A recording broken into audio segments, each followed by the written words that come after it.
Apocalipse, capítulo de número 12, irmãos.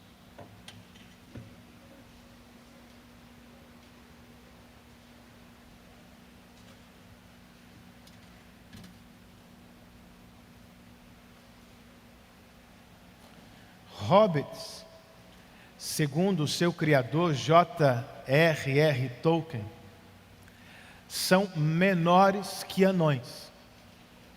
São criaturas pacatas, caseiras e detestam aventuras. Por isso todos ficaram surpresos quando Bilbo, um hobbit, foi convocado para acompanhar os anões numa jornada épica. Juntos, eles precisam recuperar o tesouro que lhes pertencia um dia. Só tem um problema. Na verdade, um baita problema.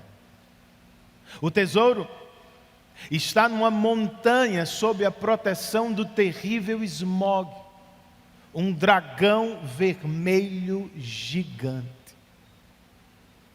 Em uma conversa com Bilbo, o dragão se apresentou com as seguintes credenciais: eu mato onde desejo e ninguém ousa resistir. Sobrepujei os guerreiros de outrora e não há ninguém como eles nos nossos dias. Naquele tempo eu era jovem e tenro, mas agora sou velho e forte. Minha armadura é como 10 escudos. Meus dentes são espadas, minhas garras lanças. O golpe de minha cauda uma trovoada, minhas asas um furacão e o meu hálito morte. É claro que o pobre Hobbit morreu de medo, irmãos. E é óbvio que nós ficamos com medo também, diante dos dragões que surgem na vida. Ou você acha que eles não existem? Ninguém jamais viu um dragão, escreveu Eugene Peterson.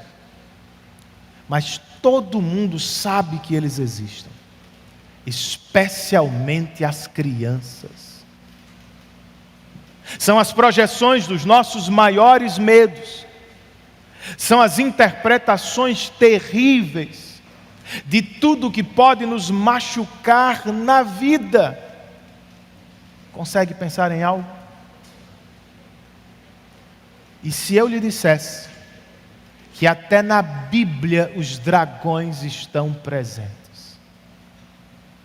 Na verdade, de acordo com o texto que vamos estudar, eles não apenas estão na Bíblia, eles representam a luta mais real com a qual nós nos envolveremos na história.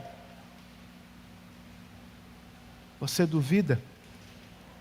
Leiamos para começar o verso de número 7. Apocalipse capítulo 12 e verso 7.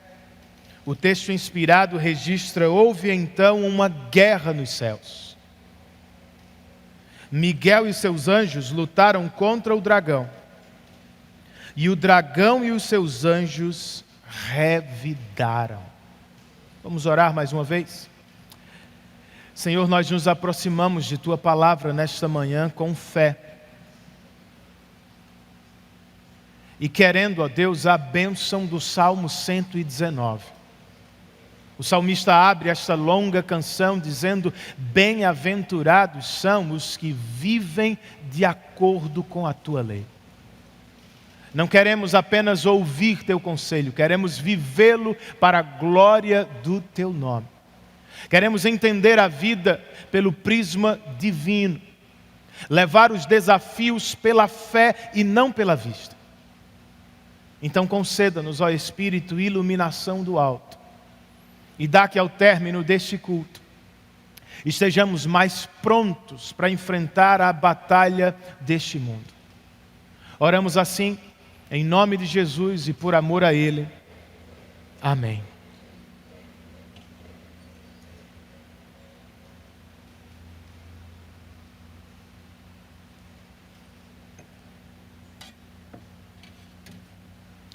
Ao voltarmos à exposição do Apocalipse, nós precisamos lembrar que, em sua maioria, os cristãos reformados adotam a interpretação idealista do último livro da Bíblia. Ou seja, nós lemos o Apocalipse como uma apresentação simbólica do conflito que todos os crentes enfrentam nas mais diversas fases da vida. Não entendemos o Apocalipse como um livro que está totalmente no futuro, ou que ficou por inteiro preso ao passado. Nós o entendemos como uma representação simbólica da luta que crentes de todas as épocas enfrentam. E este conflito, explica o Dr. William Hendrickson, um dos maiores especialistas no Apocalipse, é retratado no livro por meio de 7 sessões paralelas e progressivas. Cada sessão, então, em vez de tratar de eventos distintos e separados pelo tempo, cobre o mesmo período em que estamos, irmãos. E que período é este? O interregno entre a primeira e a segunda vinda de Cristo. Todas as páginas deste livro tratam deste tempo, não só do tempo futuro, e não apenas do tempo passado, mas do tempo que chamamos na Bíblia de os últimos dias antes do retorno de Cristo. Então, logicamente é o que encontramos outra vez, quando chegamos à 4ª sessão do Apocalipse. A diferença é que a partir do capítulo 12, nós vamos ver este mesmo conflito em seus bastidores. Do 1 ao 11, João nos mostra a luta externa entre a igreja e o mundo. De agora em diante, ele vai nos apresentar o diabo e seus aliados, como a real fonte dos conflitos que enfrentamos na história. O que não muda, irmãos, é a boa notícia deste livro. Como em todas as outras sessões passadas, como nas sessões que virão posteriormente, aqui também, Cristo e a igreja seguem vencedores para a glória de Deus. E por isso, o propósito desta sessão é idêntico aos das outras. O autor sagrado, por inspiração do Espírito, quer encorajar os crentes de todas as épocas à perseverança no testemunho do Evangelho, ainda que estes, os crentes, se vejam envoltos em um real conflito na vida. De que conflito estamos falando, pastor? Ou qual é a batalha que devemos ter em mente? E como este texto pode nos ajudar? De acordo com Apocalipse capítulo 12, queridos. Em primeiro lugar, nós estamos envolvidos em uma batalha de Natal. Essa batalha nos é apresentada aqui por meio de 2 sinais e 3 personagens importantes. Os versos 1 e 2 nos apresentam o primeiro sinal. Volte os seus olhos para o texto aí comigo.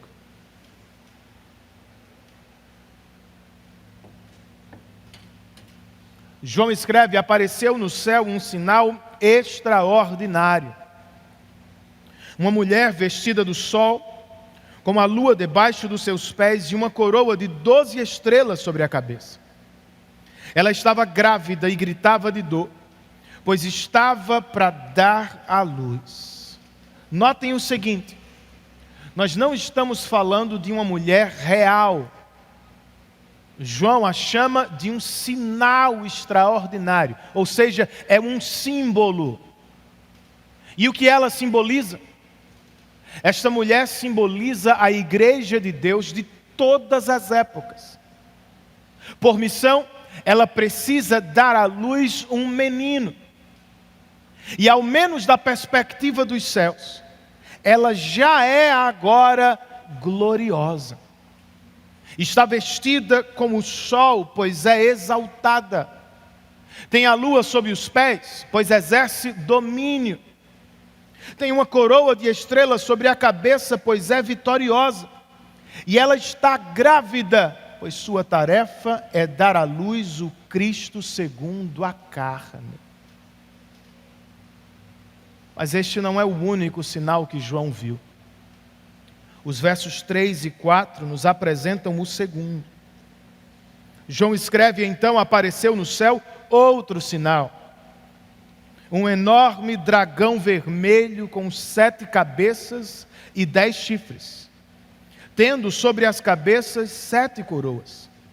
Sua cauda arrastou consigo 1/3 das estrelas do céu, lançando-as na terra.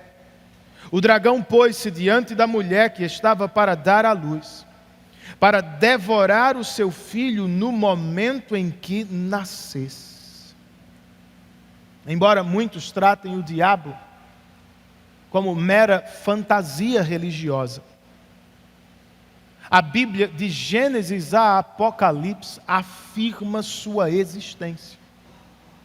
E vê-lo como um dragão não é coisa meramente de mitologia grega, irmãos. É coisa da Bíblia. Falando da salvação, por exemplo, o profeta Isaías perguntou ao nosso Deus: não foste tu que despedaçaste o monstro dos mares? Que traspassaste a serpente aquática? E era o que o Senhor tinha de fazer mesmo. Pois esse dragão poderoso, que com a cauda pode causar danos ao céu e à terra, tem por missão destruir a esperança da nossa salvação. É por isso que está diante da mulher, pronto para devorar seu filho. Essa frase, irmãos, por si só, é um excelente resumo de todo o Antigo Testamento. Ao início dele, em Gênesis 3, essa batalha foi declarada. E daí em diante, no Egito, Faraó tentou matar o povo de Deus. Em Israel, Saul tentou matar Davi, através de quem viria o Salvador. Na Babilônia, Amã tentou matar o povo de Deus que tinha o Salvador no ventre. E em Belém, Herodes tentou matar o próprio Salvador que nascera. Pois esta é a missão do dragão, irmãos: destruir a salvação, se opondo ao Salvador e ao seu povo. E ele consegue, pastor. Os versos 5 e 6 nos respondem.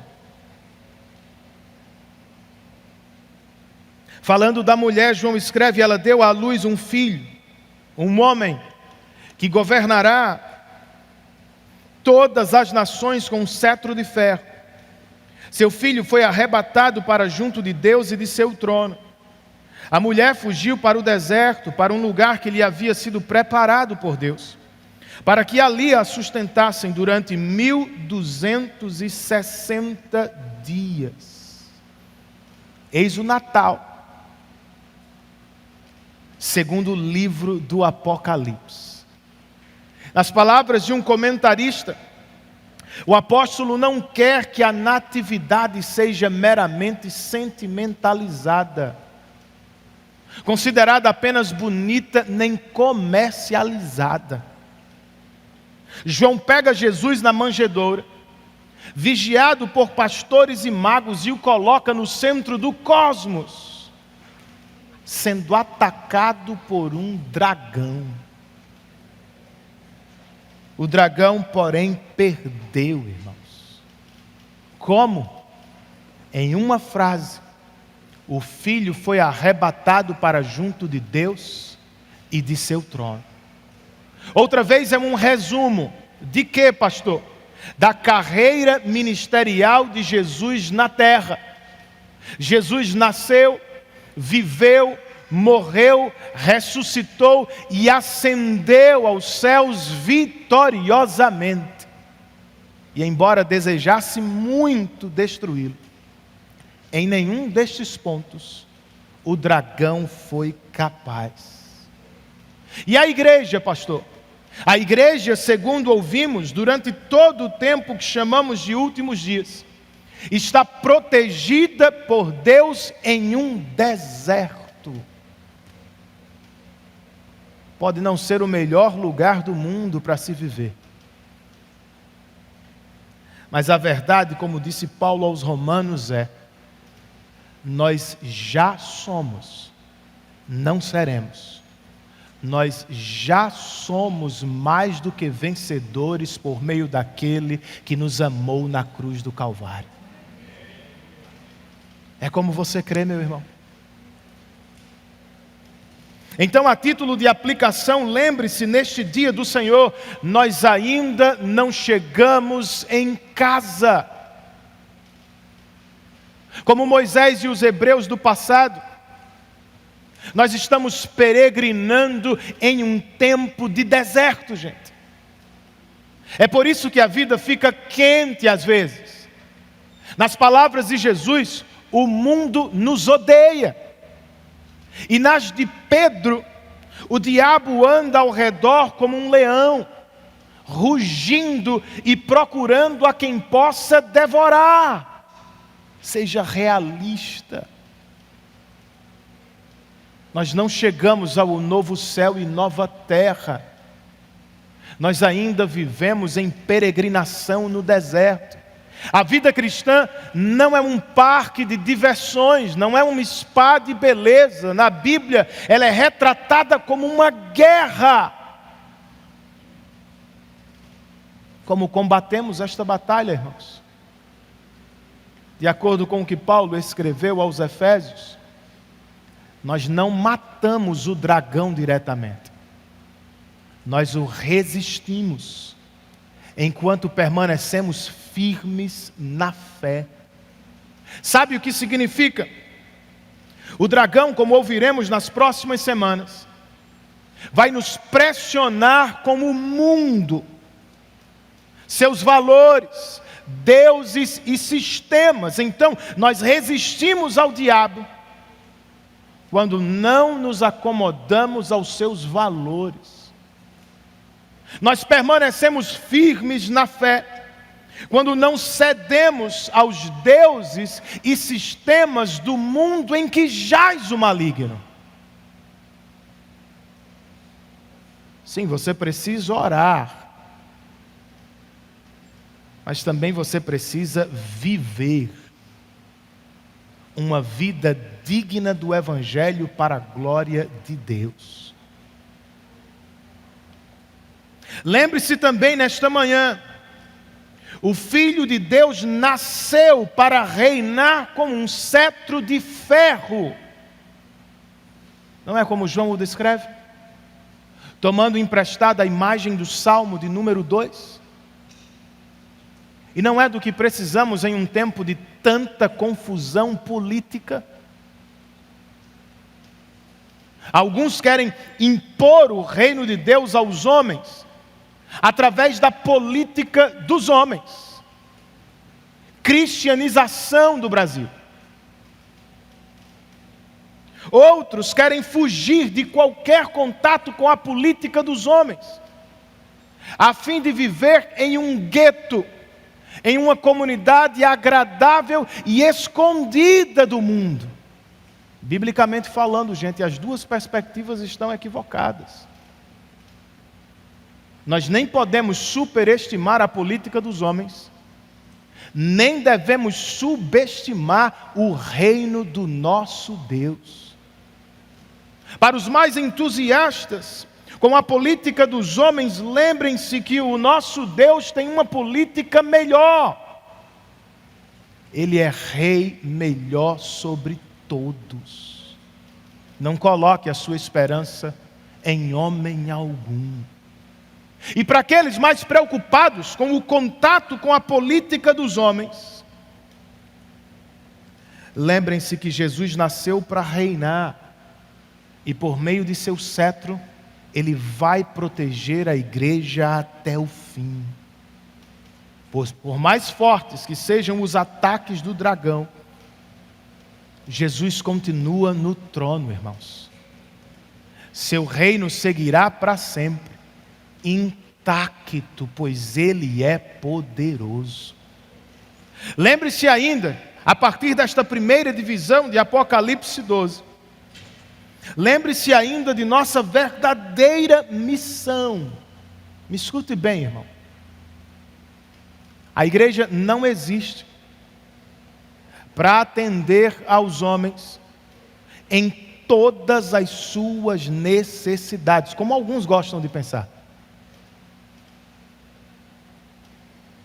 A igreja, na visão do Apocalipse, está vestida de luz. E no mundo de trevas, ela precisa refletir a glória do Senhor. Ela é santa e por isso não pode se acomodar aos padrões mundanos. E ela está grávida e por isso cabe-lhe entregar Cristo ao mundo. Nossa missão, portanto, não é em primeiro lugar protestar contra o mal, nem fazer ação social, irmãos.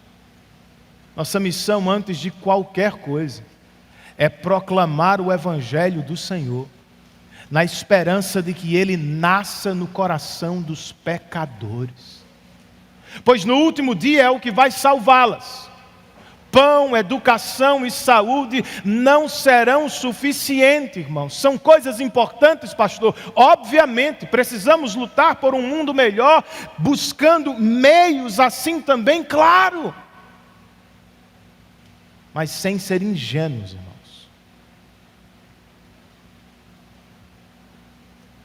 Cristo só não voltou ainda. A igreja só não está com Ele nos céus, toda reunida, porque ainda tem eleitos por aí, que precisam ser convocados mediante a pregação do Evangelho. Essa é a nossa missão. Essa é a nossa prioridade. E essa é a batalha com a qual estamos envolvidos.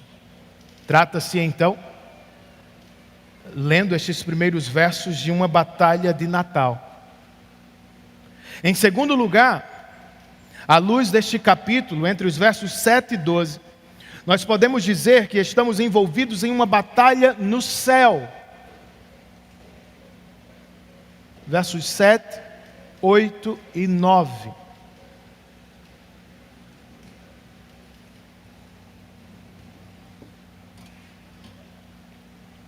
Houve então uma guerra nos céus.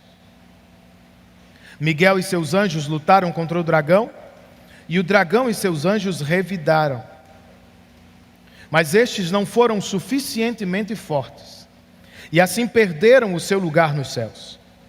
O grande dragão foi lançado fora. Ele é a antiga serpente chamada Diabo ou Satanás, que engana o mundo todo. Ele e os seus anjos foram lançados à terra. Algumas explicações talvez sejam necessárias. Primeiro, quando foi que se deu mesmo essa batalha, irmãos? A expressão inicial, houve então, nos ajuda. Pois ela coloca este episódio imediatamente depois da ressurreição e ascensão de Jesus. Em outras palavras, a batalha no céu aconteceu como um reflexo da vitória de Cristo na terra. Por isso perceba, a iniciativa da batalha no céu é de Miguel e não do dragão. Em Daniel, ele se movimentou para ajudar o povo de Deus em resposta às orações do profeta. Se lembra disso? Em Apocalipse 12, ele se movimenta para atacar o dragão, em resposta ao que Cristo fez na cruz e no túmulo vazio. Segundo o comentário, o que aconteceu ao dragão nessa batalha? Nós lemos. Ele perdeu seu lugar no céu. ele e seus anjos foram lançados fora. Então entenda isso. Nós não estamos falando da queda original de Satanás aqui. Mesmo depois de se rebelar, ele ainda tinha acesso à presença de Deus. Prova disso é o que encontramos no livro de Jó, se lembram? Os anjos de Deus se reuniram, os santos anjos, e no meio deles está Satanás. E o que ele quer ali? Acusar o servo de Deus, pois esse é o seu ministério. Diabo significa acusador, e Satanás quer dizer adversário. No entanto, irmãos, de acordo com o que Jesus ensinou em Lucas 10, e segundo Apocalipse 12, o sacrifício de Cristo foi suficiente, não apenas para salvar seu povo, mas também para banir o diabo e suas acusações do céu, e isto para sempre. É o que a sequência do texto confirma. Versos 10, 11 e 12. João registra: então ouvi uma forte voz dos céus que dizia: agora veio a salvação, o poder e o reino do nosso Deus, e a autoridade do seu Cristo. Por quê? Porque foi lançado fora o acusador dos nossos irmãos, que os acusa diante do nosso Deus dia e noite. Eles o venceram pelo sangue do Cordeiro e pela palavra do testemunho que deram. Diante da morte não amaram a própria vida. Portanto, celebrem-no, ó céus, e os que neles habitam. Mas ai da terra e do mar, pois o diabo desceu até vocês. Ele está cheio de fúria, pois sabe que lhe resta pouco tempo. Outra vez perceba a ordem.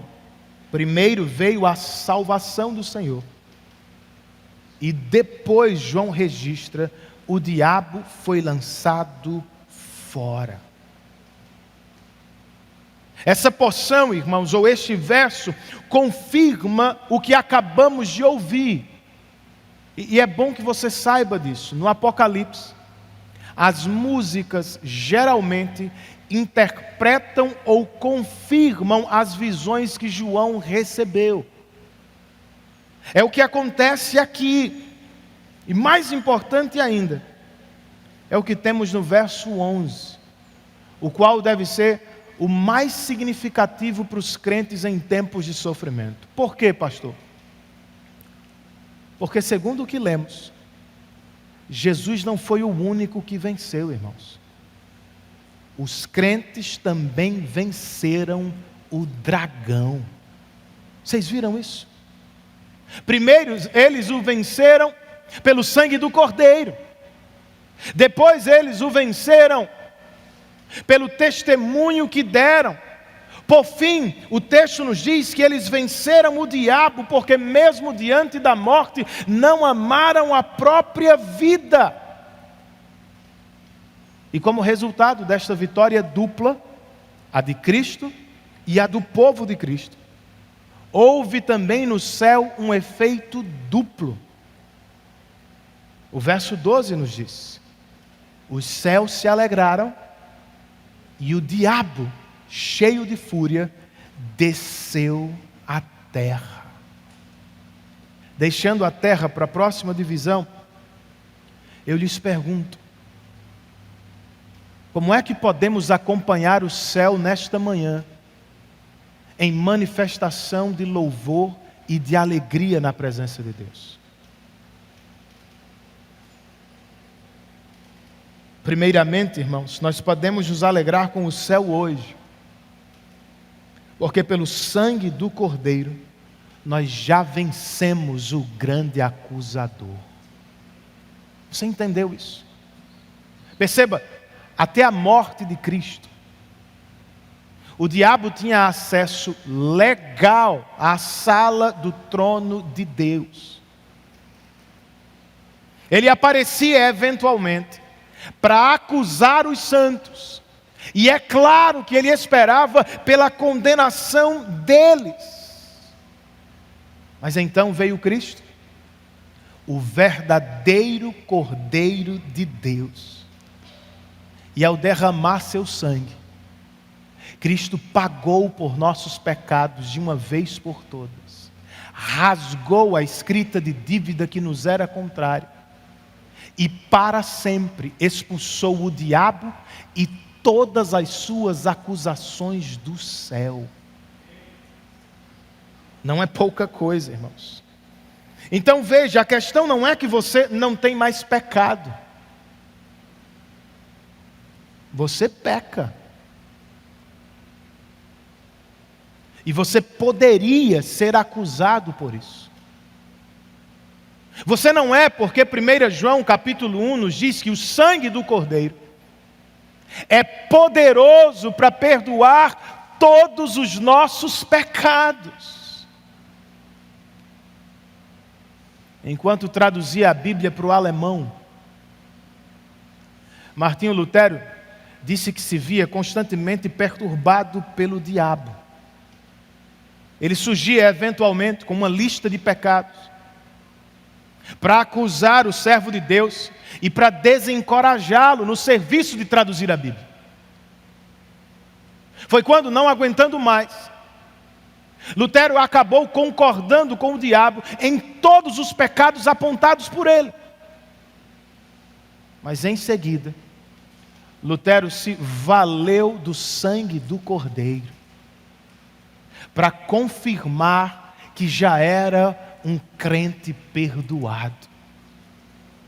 De tão emocionado que ficou, irmãos, com a lembrança do sangue do Cordeiro que foi imolado por ele na cruz, Lutero pegou o tinteiro que usava para escrever e o jogou contra a parede como se estivesse atacando o próprio diabo. Se você for à casa dele, a marca ainda está lá na parede. É óbvio que nós não precisamos marcar a parede do quarto para saber que somos perdoados. Mas nós deveríamos marcar sempre mentes e corações com a lembrança do sangue do Cordeiro de Deus. Quando o diabo acusá-lo, quando ele assaltá-lo com seus pecados, lembre-se, no céu, já não há mais acusação contra você. Cristo expulsou o dragão do céu. E na terra nós o vencemos, não na força do braço, mas na força da lembrança. Eu fui perdoado de uma vez por todas, lavado e remido estou no sangue do Cordeiro. Nós podemos nos alegrar com o céu por isso. Nós também podemos nos alegrar com o céu à medida que avançamos como reino de Cristo no mundo, mediante a pregação do Evangelho. É o que se canta no céu, vocês ouviram. E eles venceram o dragão pela palavra do testemunho que deram. Irmãos, por testemunho aqui, não entenda testemunho de superação de vida. Não é o que você assiste em programas de fim de semana. O que está em questão aqui é pregação do Evangelho. Embora o dragão já tenha perdido no céu, quando pregamos o Evangelho, o poder dele diminui na terra. Sabia disso? Donald Carson, um dos teólogos contemporâneos, escreve: as hostes malignas são derrotadas na terra por meio da pregação do Evangelho. Logo, se você nunca prega o Evangelho, Se nunca testemunha do que Deus fez por você em Cristo, saiba, você não está vencendo o diabo. Pois é assim que ele perde na terra, como já perdeu no céu. Quer vencer o diabo na sua casa, irmão?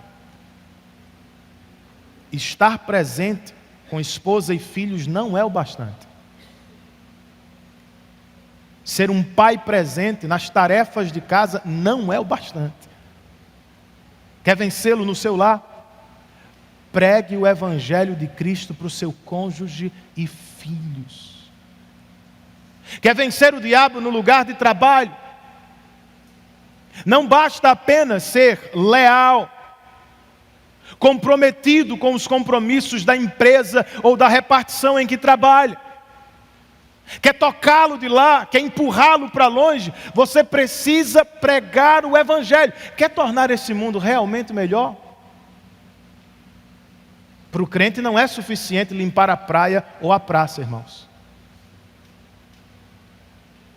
Nós precisamos encher este mundo com o Evangelho da graça de Deus.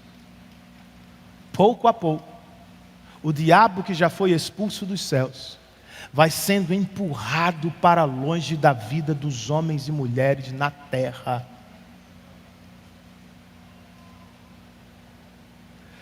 Terceiro, nós podemos nos alegrar com o céu, queridos. Pois quando cantamos juntos aos domingos, nós estamos antecipando na terra o que vamos desfrutar na glória celestial. Poucos livros têm tantas canções como o livro do Apocalipse. Já percebeu isso? Os santos e os anjos estão constantemente cantando aqui. Cantando àquele que se assenta no trono e ao Cordeiro que venceu o dragão. É o que precisamos fazer, gente. Mas alguém pode estar perguntando: por que, pastor? Por que parar nossas atividades missionárias aos domingos? Por que devemos parar de pregar para cantar? Por que não apenas nos ocupamos com atividades evangelísticas na cidade, para fazer o reino de Deus avançar? Bem, na política dos homens, vocês sabem, os agentes estão sempre se movimentando, sempre falando, sempre fazendo, sempre tentando usar artimanhas para atrair o maior número de seguidores ou eleitores. É assim. Político parado, dizemos, não ganha eleição. Mas aqui estamos nós, em um domingo pela manhã, parados. E enquanto cantamos ou ouvimos um sermão, parece que pouca coisa está acontecendo, eu sei. Mas se o céu não considera perda de tempo parar para adorar a Deus, por que deveríamos fazer o contrário do céu? Excesso de atividade, escreveu alguém, é característica de quem não vive pela graça, nem pelo sangue do Cordeiro. Nós paramos, irmãos, todos os domingos, para celebrar o que Deus já fez por nós no Cordeiro. Nós não estamos aqui, como em outros lugares religiosos, buscando através de nossa religião conquistar o Senhor. Nós não estamos orando, cantando, pregando, jejuando, na tentativa de chamar a atenção dEle, ou de fazê-lo nos amar ou nos presentear. Óbvio que não. Nós estamos parados para contemplar o que Ele mesmo fez por nós em Cristo Jesus. Por isso nos reunimos, por isso nós cantamos, por isso nós ouvimos o Evangelho semanalmente. O que fazemos é de segunda importância. o que Ele fez por nós em Cristo é eternamente importante.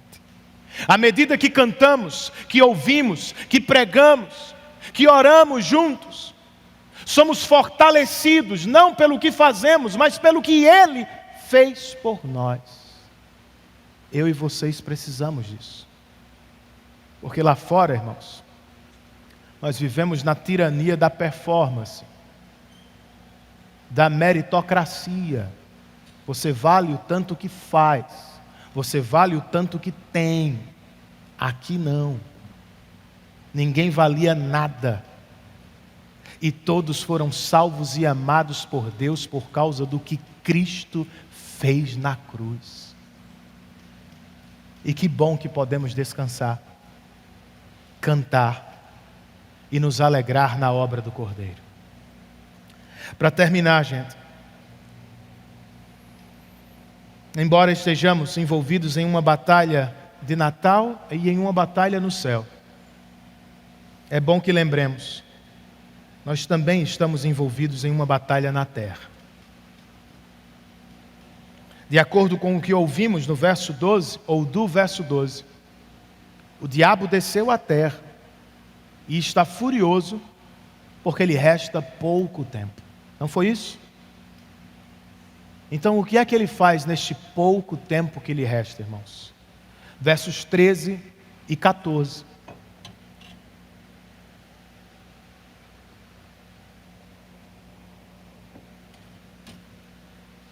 Quando o dragão foi lançado à terra, começou a perseguir a mulher que dera à luz o menino. Foram dadas à mulher as 2 asas da grande águia, para que ela pudesse voar para o lugar que lhe havia sido preparado no deserto, onde seria sustentada durante um tempo, tempos e meio tempo, fora do alcance da serpente. Tendo perdido para Cristo, e não podendo mais acusar os santos no céu, o diabo desceu à terra para fazer uma única coisa: perseguir a igreja de Cristo. Pastor, por quanto tempo vai durar esta perseguição? Irmãos, vai haver o que alguns crentes chamam de grande tribulação. Em nossa leitura do Apocalipse, só existe isso no tempo em que vivemos. Ora mais e ora menos. Se você perguntasse aos primeiros leitores deste livro, vocês estão esperando uma grande tribulação no futuro? Eles diriam, não, nós já estamos nela. Se você for a alguns lugares deste mundo e conversar com crentes no leste europeu, em alguns países da Ásia ou da África, eles vão dizer, nós não estamos esperando uma grande tribulação, nós estamos nela. Por quanto tempo vai durar esta perseguição do diabo? Um tempo, tempos e meio tempo. Foi o que lemos. Essa medida, irmãos, é equivalente aos 1260 dias do verso 6. E ela também é equivalente aos 3 anos e meio do capítulo 11. Todas as expressões falam do mesmo período de tempo em que estamos, outra vez, entre as 2 manifestações do Salvador.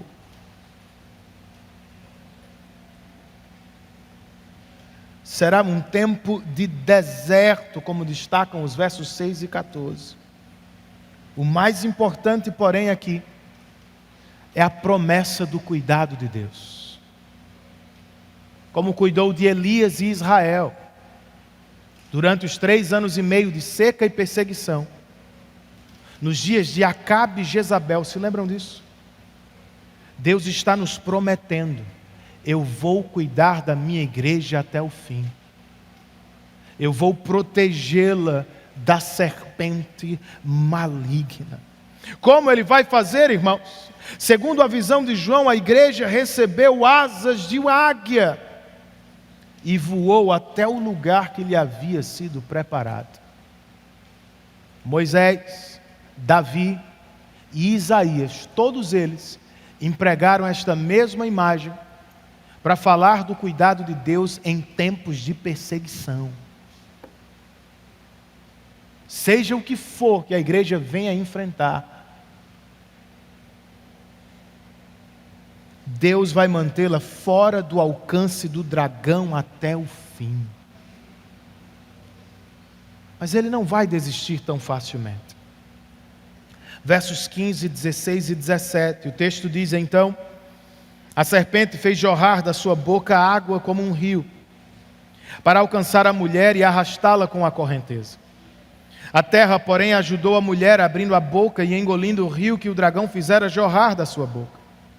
O dragão irou-se contra a mulher e saiu para guerrear contra o restante da sua descendência, os que obedecem aos mandamentos de Deus e se mantêm fiéis ao testemunho de Jesus.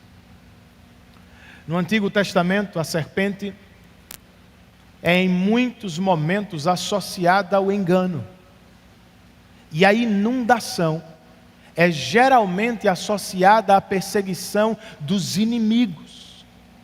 Então escreve um comentarista: nestes últimos dias, o diabo vai procurar destruir a igreja a partir de dentro, engano e falsa doutrina. E ele vai procurar destruir a igreja a partir de fora, perseguição. Ele conseguirá, pastor? Claro que não, irmãos. Como o Senhor engoliu Faraó e os soldados dele no Mar Vermelho, a terra se abrindo, ele vai destruir todas as artimanhas do maligno lançadas contra nós. Porém, até o último segundo, o dragão seguirá tentando machucar a igreja. Se não pode atacá-la quando ela está reunida, ele vai tentar machucá-la quando seus membros estiverem separados. É o que parece que temos na expressão do verso 17, o dragão irou-se contra a mulher e saiu para guerrear contra o restante de sua descendência. Seja como for, até o fim, ele não vencerá os que obedecem aos mandamentos de Deus e se mantêm fiéis ao testemunho de Jesus. E esse é o ponto, irmãos, da última divisão deste texto. O dragão vai soprar fogo, a serpente vai jorrar água. Mas se estivermos em Cristo, Deus vai proteger-nos até o último dia. E veja como termina o capítulo, verso 18. Então o dragão se pôs em pé na areia do mar. Como ouviremos no próximo sermão, ele não está apenas assistindo o livramento de Deus. O dragão está tramando novos ataques. Está esperando pela chegada de dois grandes aliados. Um que vai surgir do mar e outro que vai surgir da terra. Sobre eles ouviremos no próximo sermão. Por agora, eu quero chamar sua atenção para as estratégias do diabo. Porque é uma serpente, irmãos. Ele engana como fez com os nossos primeiros pais. E porque é um dragão, ele vai perseguir-nos com fúria e com ira.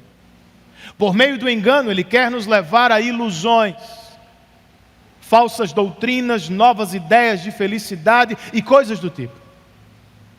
Por meio da perseguição, aqui e em lugares mais perseguidos, ele quer nos conduzir à desobediência a Deus.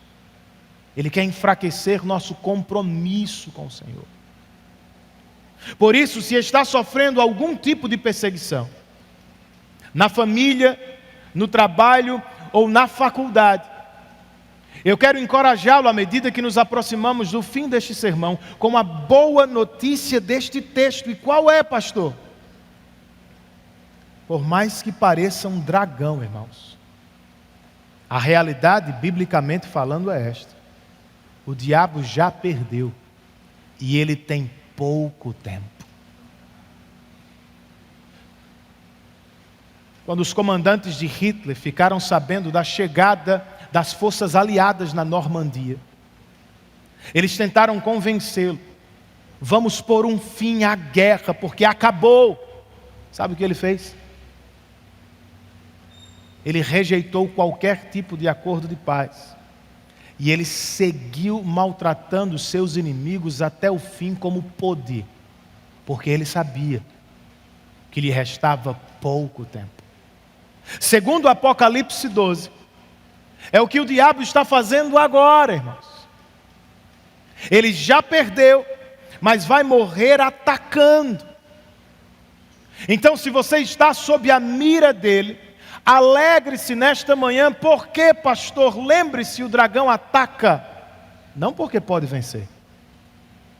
Ele ataca porque sabe que já perdeu. Se está sob a mira dele, alegre-se também. Ser atacado pelo dragão não é sinal de que Deus não nos ama, irmãos. É justamente o contrário. É sinal de que nós pertencemos a outro reino que não o do dragão. E que nós somos eternamente amados por causa de Cristo Jesus.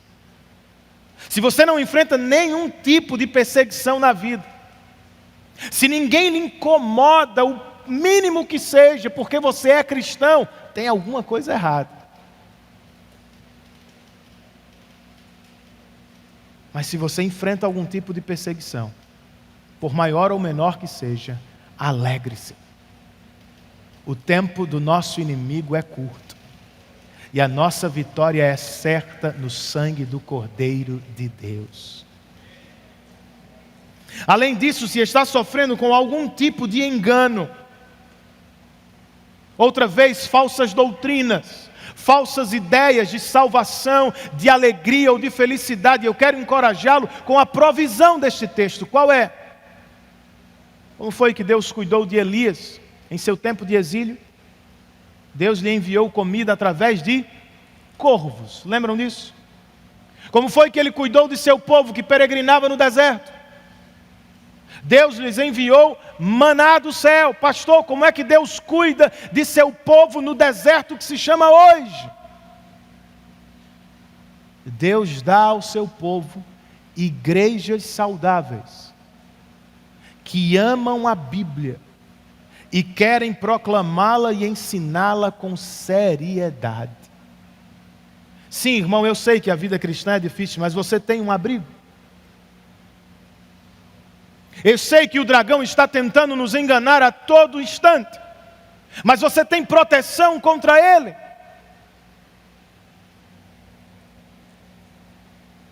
Se é parte de uma igreja saudável, louve a Deus. Você encontrou abrigo no deserto, fortaleza em dias de guerra. Não apenas critique a sua igreja local. Não viva pensando no que você poderia ter, achar e desfrutar nela. Seja agradecido pela igreja que Deus já lhe deu. E cultive um espírito de respeito e louvor a Deus pela igreja. Trate-a como o próprio Deus a trata aqui. Proteja, se envolva, cuide dela e olhe para ela como a mulher gloriosa do verso 1. Se não é parte de uma igreja saudável, só você pode resolver isso. Amizades e tradição familiar, irmãos, não são as coisas mais importantes com as quais deveríamos nos preocupar quando pensando em igreja. Localização geográfica. Se a igreja é mais perto ou mais longe da sua casa, já não é mais a questão. A questão é se a igreja é mais perto ou mais longe da Bíblia. Procure um abrigo no deserto. Junte-se a uma igreja saudável, a fim de ser alimentado e protegido em um tempo difícil. O mesmo eu desejo, é claro, para aqueles que nos visitam e ainda não são parte do povo de Deus. Eu quero que vocês escapem do verdadeiro dilúvio que vem, gente. O fogo do dragão vai passar rapidamente.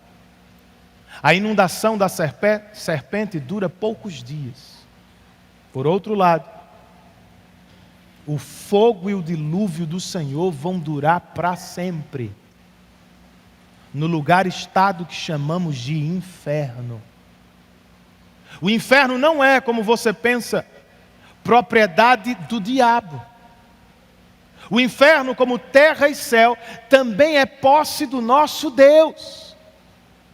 E lá, Ele vai pagar justa e eternamente os pecadores, por todos os seus pecados e segundo os seus pecados. Por isso, antes que seja tarde demais, corra para a arca da salvação. Venha a Cristo Jesus. Crendo no que você ouviu nesta manhã, ao morrer e ressuscitar, Ele venceu as acusações do diabo contra você. E mais importante ainda, Ele venceu as condenações da lei de Deus contra você. Ao morrer na cruz, Cristo estava salvando-nos, irmãos, não do diabo, mas da ira justa de Deus. Seu sacrifício satisfez a justiça de Deus e pôde graciosamente nos arrebatar da ira. É por isso que Paulo ensina aos romanos que em Cristo Deus é justo e justificador. Ele não podia fingir que não viu seus pecados. Na cruz, Jesus cumpriu o que estava prescrito na lei. O que é que merece o pecador? Morte. E Ele o deu. E o que é que a lei prescrevia para absolver pecador? Morte de inocente, morte do perfeito e do justo. Ao morrer, Cristo nos salvou, queridos, do verdadeiro e eterno dilúvio que vem. Então, antes disso, venha a Cristo, pois Ele venceu o dragão. Você também pode fazê-lo no sangue do Cordeiro. Se lembra de como eu comecei? Já estou terminando. Bilbo, o Hobbit, ficou com medo ao ouvir as credenciais do dragão vermelho. Só que tem uma coisa. Enquanto conversava com o dragão, morrendo de medo por dentro, ele percebeu um único lugar no dragão que estava descoberto. Havia uma brecha na couraça do dragão, bem no peito dele. Ele passou a informação para os anões. Um pássaro que estava ouvindo a conversa a levou para a cidade dos homens. E mais tarde, quando o dragão atacou a cidade dos homens, um arqueiro tomou conhecimento da notícia e acertou o dragão no lugar exato que Bilbo viu. Foi o fim do dragão e o início da alegria dos homens, dos anões e até dos pequenos hobbits. Eu sei que eu e vocês nos sentimos pequenos diante dos dragões da vida e especialmente diante do dragão que aparece aqui em Apocalipse 12. Mas não é o que mais importa, sabia? O que mais importa nesta manhã é saber se temos ou não a Cristo por Salvador. Se sim, irmãos, que o dragão jogue fogo e que a serpente jorre água, mas que todo mundo saiba, na morte de Cristo, o diabo foi expulso dos céus. Para lá ele não pode mais voltar. O que significa dizer que se estamos em Cristo, nos céus nós estamos livres da acusação do diabo, e na terra, se estamos em Cristo, nós estamos seguros enquanto caminhamos envoltos em uma batalha cruel e real. Nós somos mais do que vencedores, por meio daquele que nos amou na cruz do Calvário.